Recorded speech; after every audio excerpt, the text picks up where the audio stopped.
यात्रा की शुरुआत वीरों की धरती से हुई और इस शेखावाटी की धरती जहां शहादत अपने आप में परंपरा और आज भी देश को सर्वाधिक सैनिक कोई देता है तो शेखावाटी की धरती देती है। यहाँ का किसान परिश्रमी है।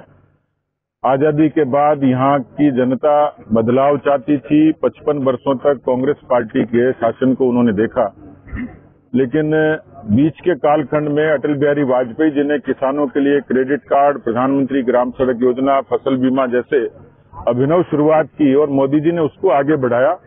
आज भी प्रधानमंत्री ग्राम सड़क योजना से शेखावाटी का जनजीवन बदला है, गांव जुड़े हैं।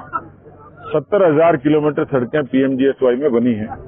भारत माता के जरिए, रेलवे के विकास के जरिए और जिस तरीके से बुनियादी विकास, जिसमें शौचालय से लेके जनधन के खाते से लेके उज्ज्वला से लेकर आवास से लेकर जो सामान्य बुनियादी विकास था उसको गति मिली थी।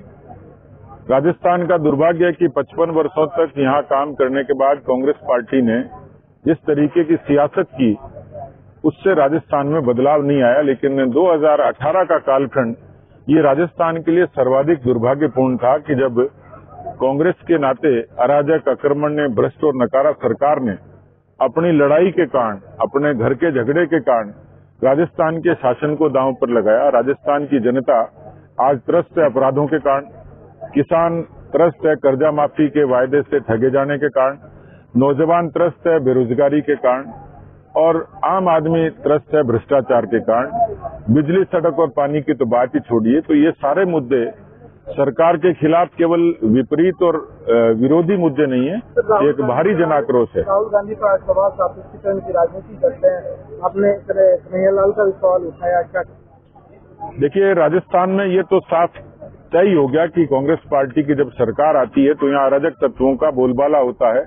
जिस तरीके से कानून व्यवस्था तो बिगड़ी है, लेकिन कानून व्यवस्था के बिगड़ने में कांग्रेस के सरकार का संरक्षण बड़ा मायने रखता है और खासतौर पर जब वो भेद करते हैं अल्पसंख्यक और बहुसंख्यक के नाम पर, जब अत्याचार होता है बहुसंख्यक के नाम पर, जब सर कलम कर दिया जाता है कन्हैयालाल दर्जी का, जब करौली में, भीलवाड़ा में, जोधपुर में जिस तरीके से रामनवमी के उत्सव पर प्रतिबंध होता है और इसी तरीके से हिजाब के मुद्दे पर पीएफआई वहां पर यदि उनको उम्मीद देती है, उनको सहूलियत देती है, किस तरीके से पीएफआई को वहां पर रैली निकालने की इजाजत देती है, तो मुझे लगता है कि ये भेदभाव साफ तौर पर दिखाई देता है और इससे राजस्थान के लोगों में मनोबल गिरा, निराशा हुई और बड़ा कारण था कि लोगों में इस सरकार के प्रति भारी निराशा थी।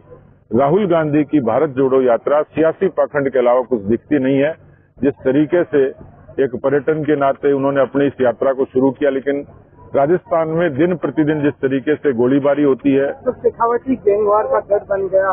यहाँ पर इतने कुख्यात यहाँ पर बदमाश हुए हैं और क्या आपकी सरकार आएगी तो क्या कुछ अलग से इनके लिए कानून है? क्योंकि अपराधी है बेखौफ टोटे जिसका जो शिकार है निर्दोष लोग जो हैं। देखिए, अपराधों को रोकने के लिए इच्छा शक्ति की जरूरत होती है। राजस्थान में पिछले कुछ अरसे से पुलिसिंग कमजोर हो गई। हम लोगों का फोकस पुलिसिंग पे होगा। हम लोगों की कोशिश रहेगी कि राजस्थान शांतिपूर्ण प्रदेश बने और उसके लिए बहुत सारे उपाय हैं, लेकिन मुझे लगता है कि सबसे पहला मुद्दा, क्योंकि जहां शांति होगी वहां निवेश आएगा, जहां शांति होगी वहां रोजगार होगा, जहां शांति होगी वहां तरक्की होगी। हमारी कोशिश रहेगी कि राजस्थान की कानून व्यवस्था को अच्छे तरीके से हम लोग बहाल करें। सर, अशोक गहलोत गए थे, गुजरात के दौरे पर रहे थे, वहाँ पर बुरी करारी हार है तो कांग्रेस को ये क्या देखते हैं? और एक तरफ हिमाचल है, वहाँ पर भी लगातार कसाकसी मचती है सीएम की दौड़ के लिए। देखिए, गुजरात तो अपने आप में राष्ट्रवाद का, हिंदुत्व का और विकास का एक ऐसा मॉडल बन गया कि जहाँ की जनता शांति, समृद्धि और सुरक्षा के मुद्दे पर मोदी जी के साथ खड़ी है और गुजरात से लोग पूरा देश सीखता है। गुजरात पर पूरे दुनिया की निगाह थी, तो गुजरात में भारतीय जनता पार्टी का आगमन ये भारत के लोकतंत्र को ताकत ही देगा। हिमाचल में बहुत कांटे का संघर्ष था, लेकिन वहां का एक रिवाज है कि लगातार वहां अल्टरनेट सरकारें बनती हैं, पर फिर भी कांग्रेस पार्टी अभी भी नेतृत्व को लेकर बड़े असमंजस में है। आगे भविष्य के गर्भ में क्या होगा, लेकिन मुझे लगता है कि कांग्रेस नैतिक रूप से कमजोर होती है।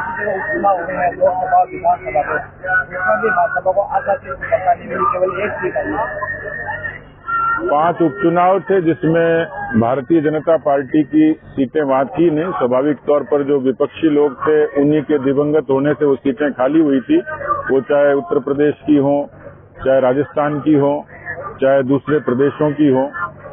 इसलिए उपचुनाव भारतीय जनता पार्टी के लिए वो सीटें उर्वरक नहीं थी, फर्टाइल नहीं थी। गुजरात अपने आप में, क्योंकि यदि गुजरात में नहीं जीते तो आपका सवाल यही होता कि हिंदुत्व की प्रयोगशाला फेल हो गई, राष्ट्रवाद फेल हो गया, विकास का मुद्दा फेल हो गया।